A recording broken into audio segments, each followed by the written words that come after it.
Welcome back to the Anchored Podcast, the official podcast of the Classic Learning Test. My name is Soren Schwab, VP of Partnerships here at CLT, and today we're joined by Semi Park.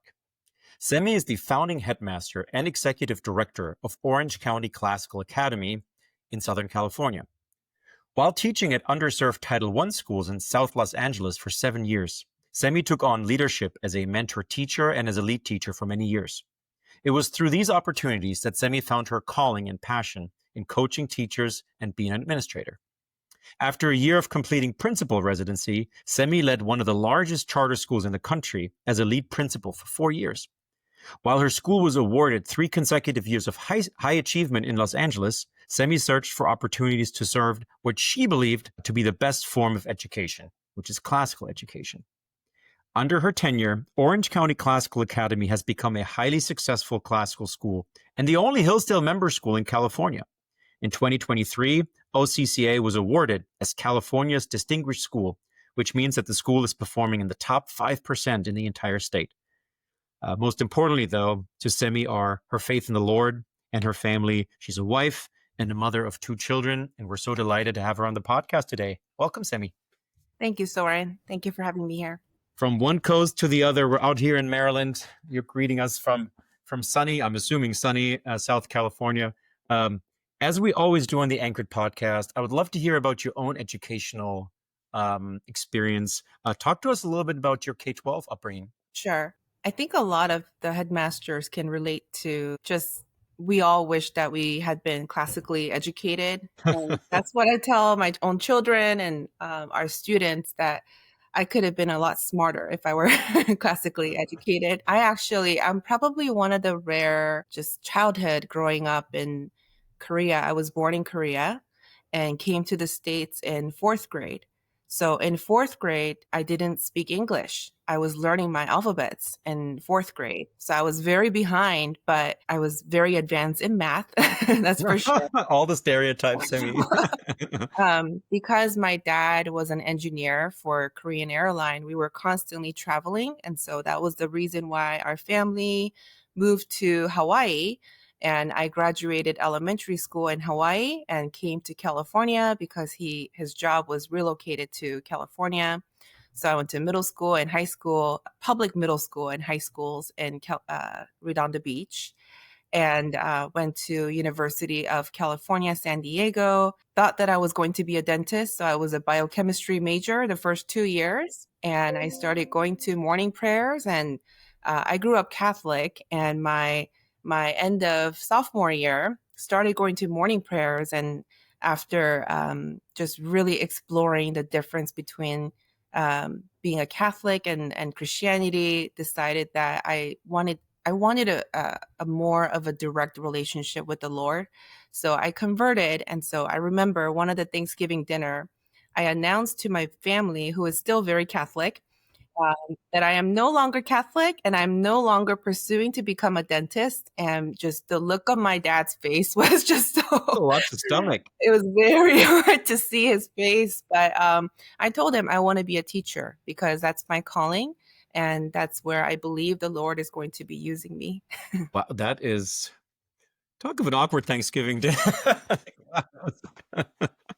Wow, that is quite a difference. So you wanted to pursue being a teacher. At that point, did you have any idea of what a charter school is? Because of course, later on, you're joining a charter school. Now you're founded a charter school. Was that a framework yet, or were you thinking I'm probably going to be a public school teacher?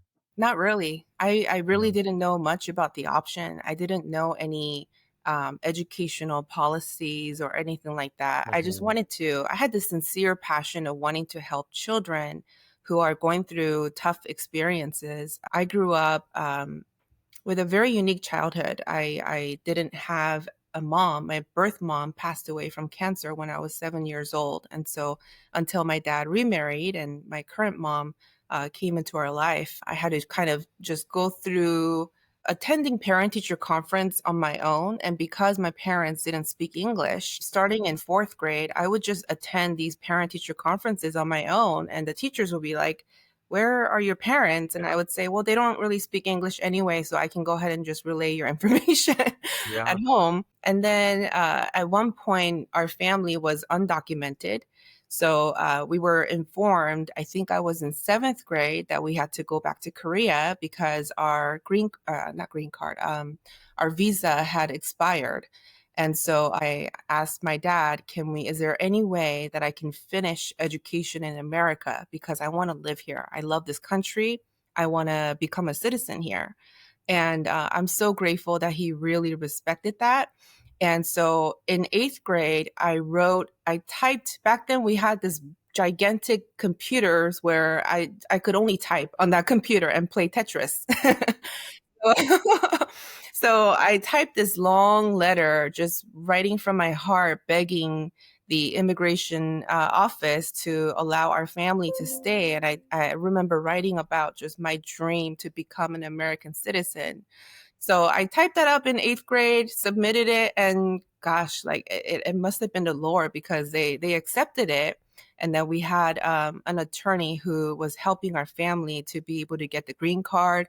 And then right before I got married, I was able to finally swear in and get my citizenship. Wow, congratulations. Thank I'm you. going through those steps right now. And if the timing works, next year potentially become an American citizen, which for the semi-quincentennial would be kind of perfect, but we shall see.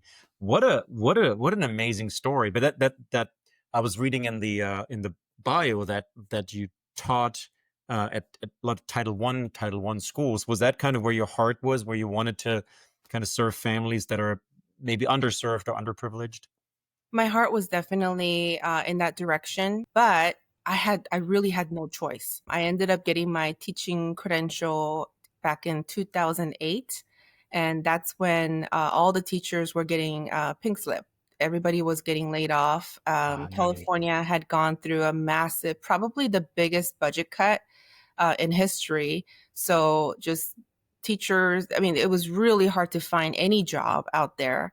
So I remember going on EdJoin and saw one posting, and it was for a charter school in the South LA. And they had 7 different schools. It was one of the biggest size charter schools in South LA.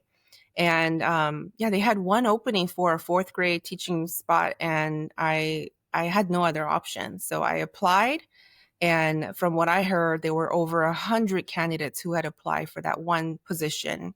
And I knew nothing about that organization other than it has 99% of students who are receiving free and reduced lunch. So I knew that it aligned with what I was looking for.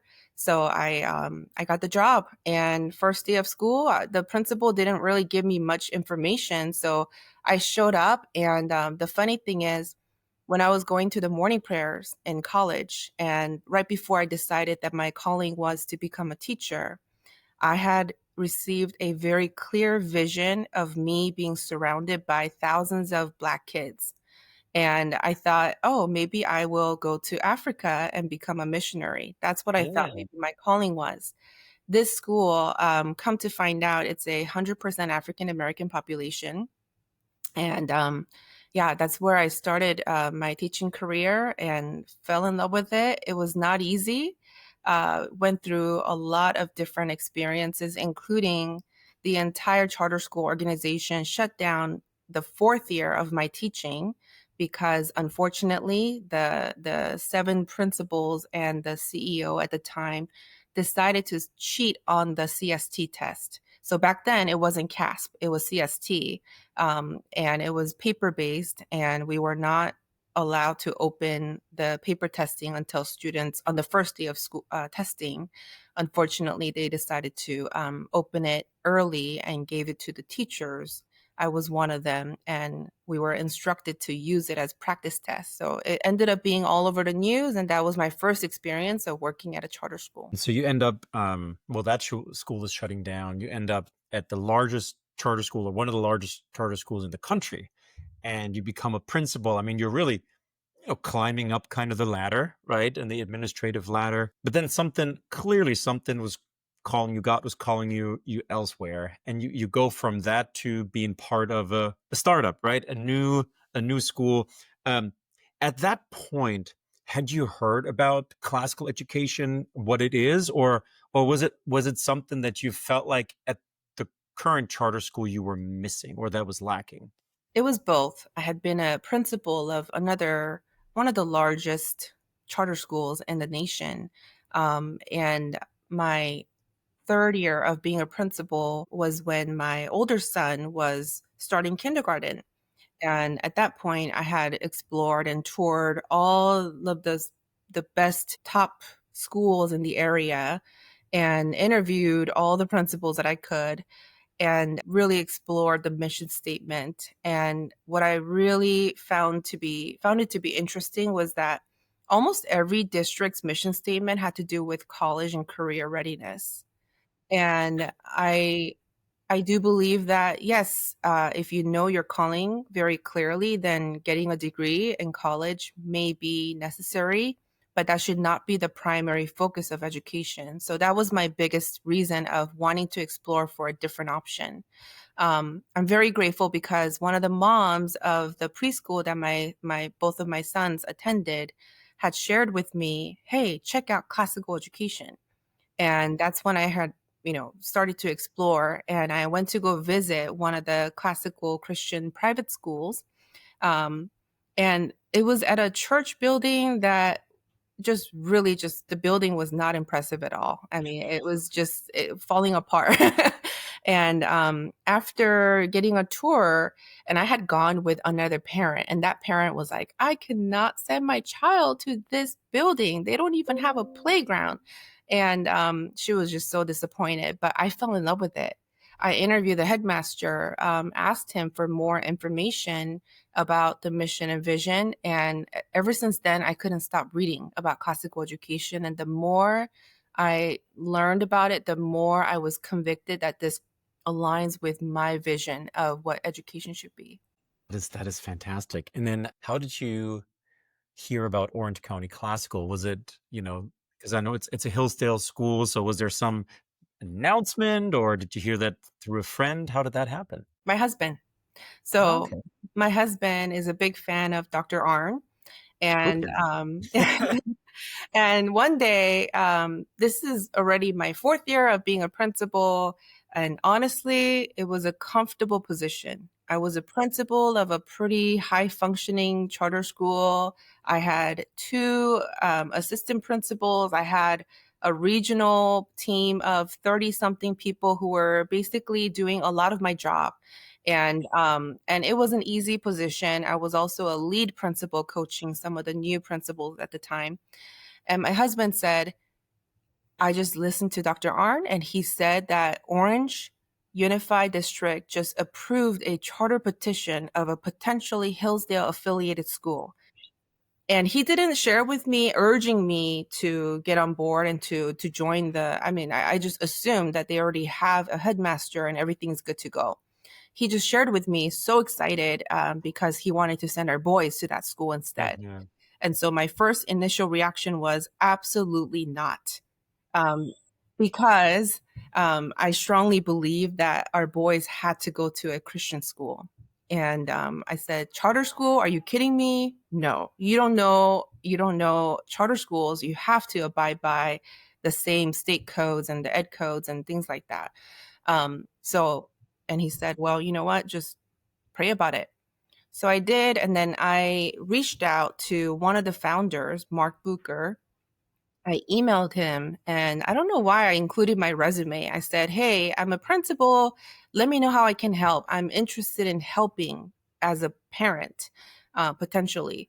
And long story short, next thing I know, I'm on the plane to Hillsdale to get interviewed. And honestly, the founders and I said, I remember the other founder, Jeff Barkey.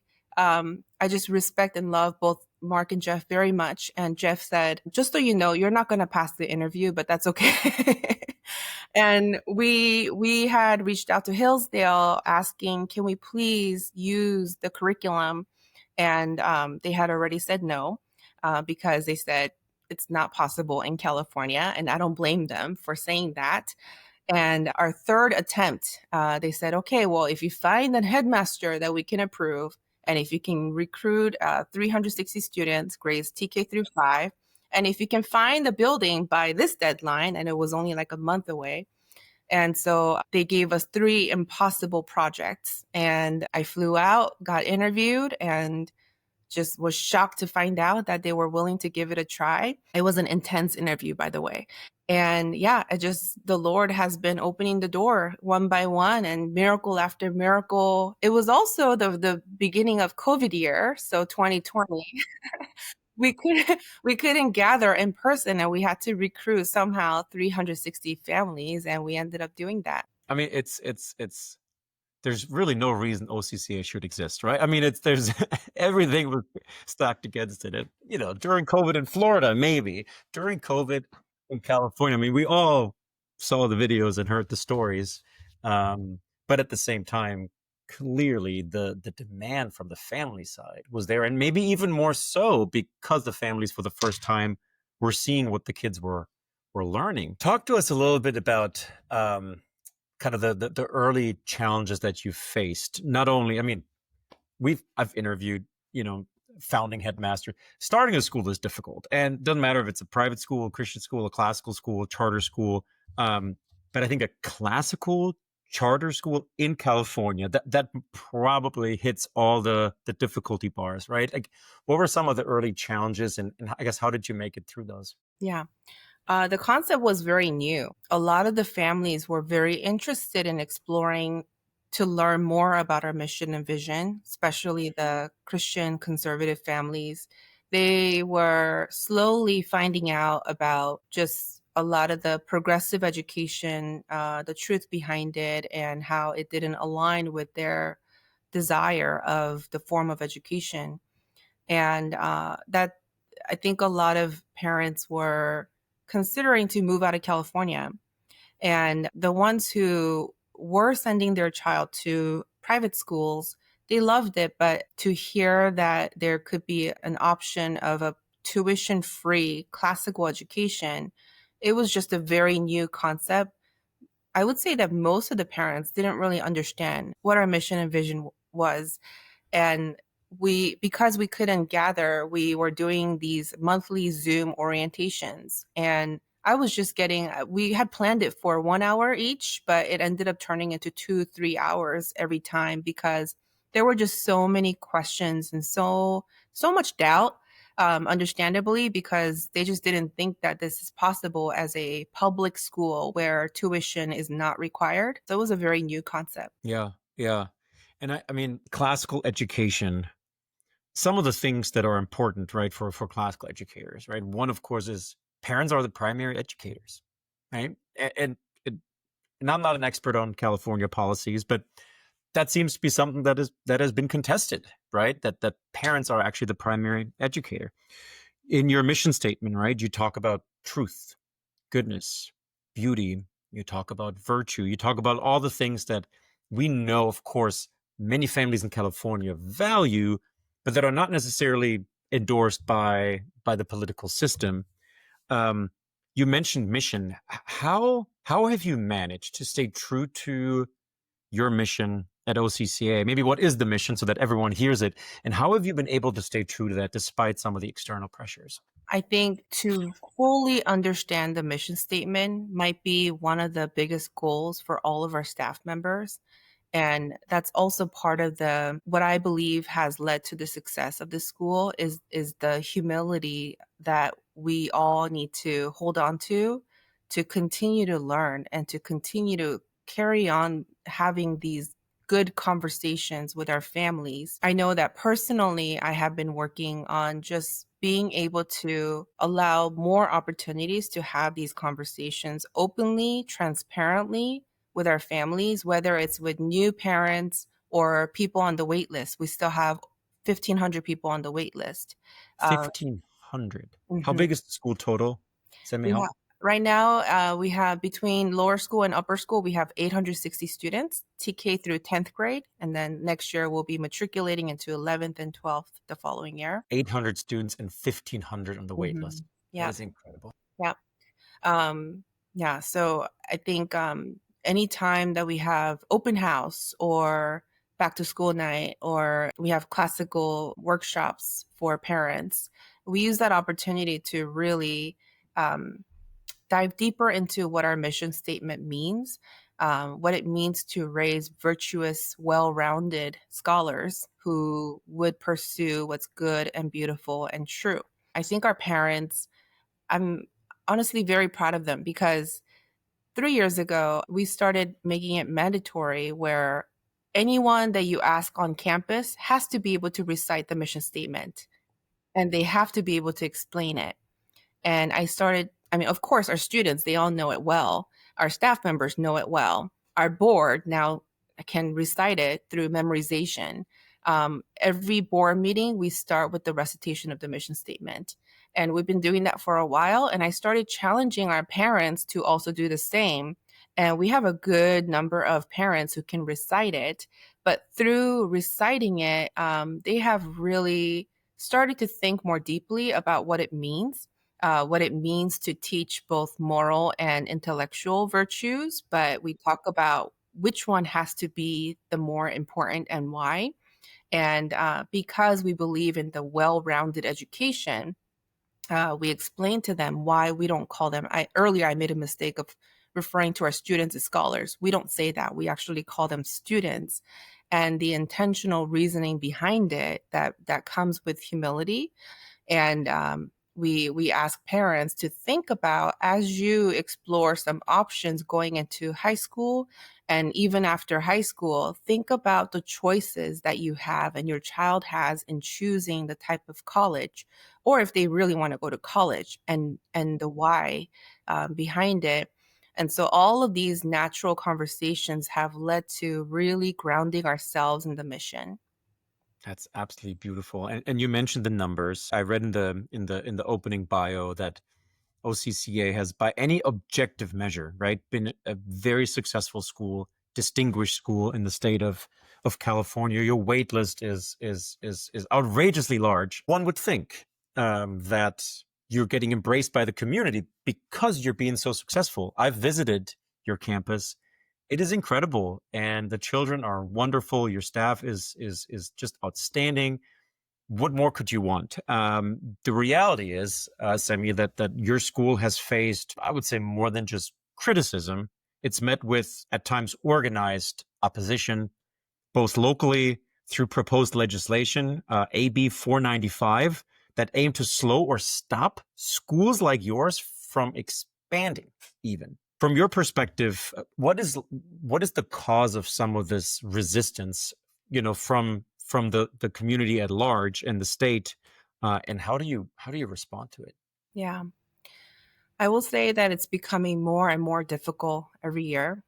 And we understand that the nature of charter school is that we have the autonomy to make our own decisions, but we're still held accountable of being in compliance with all the assembly bills and the education codes. There are more and more that are being released in California that really targets our mission and our values. AB 495 is definitely one of them. It hasn't fully passed yet because we're waiting for Governor Newsom to sign it. I would be very shocked if he chose to not sign it, but it's really a dangerous bill, to say the least, of allowing any adult to come to school property and pick up a child as long as they download a form on the public website and say that I have the guardianship. And our staff members will be limited to ask for their ID or verification. This is just one of the assembly bills that, of course, understandably, our parents are very scared about, and they want the assurance. They know that they understand our leadership. They trust our leadership and our board, but they're very scared that this could happen to their child. It's truly a nightmare just thinking about, gosh, I don't know if my child will still be at school by the time I go to pick them up during dismissal. I have personally made it very clear that this AB is a violation of my own faith. It's a violation of my own belief of parent rights and protection and safety of our students. And personally, I have put out a public statement that I would rather get fired than to allow this to happen as a headmaster. So as long as I'm the headmaster here, That will never happen at our school. Of course, there are ramifications of my statement, and our parents are probably not as surprised because I have made statements like that in the past. But that's also because that's the reason why they trust me as their leader. And I'm really grateful that our board is on the same page. And our board currently is working on passing resolutions to say that we're not going to comply, where we don't believe that any adult should be able to allow to pick up a child. We're still going to require ID verification. I mean, it's unfathomable to think that that would even be proposed, right? Let alone pass. What's the timeline for that? I mean, is it any day, any week Governor Newsom might sign this, or is there still a chance to get involved and help out if anyone is able? It's going to be very difficult. I think a lot of our churches and families have been making phone calls already, and unfortunately, it ended up getting to Governor Newsom's desk. And yeah, it is any day now that we're expecting to hear that this will go into effect. Um, of course, there's that 0.0001% chance of hope that this would not pass, that there will be some logic put into the state. But I'm very skeptical at this point, given the current circumstances of other ABs and other ed codes that are going on. There are battles that we carefully and prayerfully pick and choose, and this is one of the ones that it's non-negotiable. And so our board will be taking action at the next board meeting early October to pass this resolution. Even if it were some sort of exemption for your school or some, I mean, you would think if every parent, legal guardian parent of a student that sends their child to OCCA even were to sign a document saying I am in favor of an exemption for, right, then it's the parent's choice to, and even that is most likely not going to be possible. Semi, that's tragic. It really is, especially given just how successful your school has been, and it's been successful because of your focus on mission, and the truth that you are pursuing. I do want to ask you one other question, and it's hard to follow this one up, Semi, but some of the things we're hearing, I think, as a movement, right? Classical education is, that it's just for kind of the white suburban families.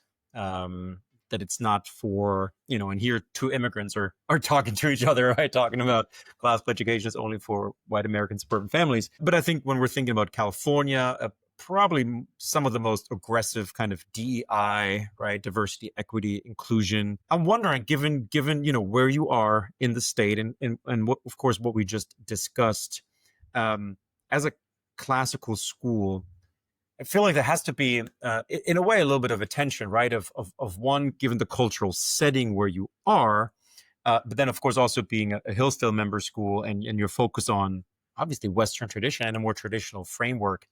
How do you navigate that with your families when questions of diversity and inclusion come up? Yeah. I think you know how God gives you challenges to use for his great purpose later in your life. I think that's my story, and it's hard to say that I'm not diverse given my background and what I had experienced. I'm actually very thankful that I had gone through those challenges because I can really use my own personal experiences to have deeper conversations with our families and with our auditors even. That question is a very good question. It's a tough question that has been asked to our leadership every year in multiple settings. And it's funny because when we used to be under Orange Unified School District, now we're under the county. When we were under OUSD, that was probably one of the main question that was most important to them during the oversight visit. And I had responded, have you looked up on the public website our diversity rating? And they said, no, I haven't. I said, go ahead and pull it up. And we were recognized as one of the most diverse schools in California. We have currently a population of about 50% white, 30% Asian, 18% Latino, 2% Black. And they didn't agree with that. They said, well, whites and Asians are pretty much the privileged. And I said, well, and that's where my personal experience comes in. And I really think that diversity should stop focusing so much on the skin color, but diversity of thoughts is my priority. We are here as a school choice. We are not forcing anyone to join our mission. We are open to anybody. The only requirement is that you have to reside in California, and that's it. But really, anybody can apply to our school. And it naturally leads to this diverse background and just the strength and the needs of our children. When you look at our demographics, we have about a little over 10% of students who are in IEPs, in special education. We continue to grow in our percentage of English learners. We are ready to serve all students, regardless of their skin color or whether they have a SPED background or English learning background. So we use that as our argument of being one of the most diverse schools out there.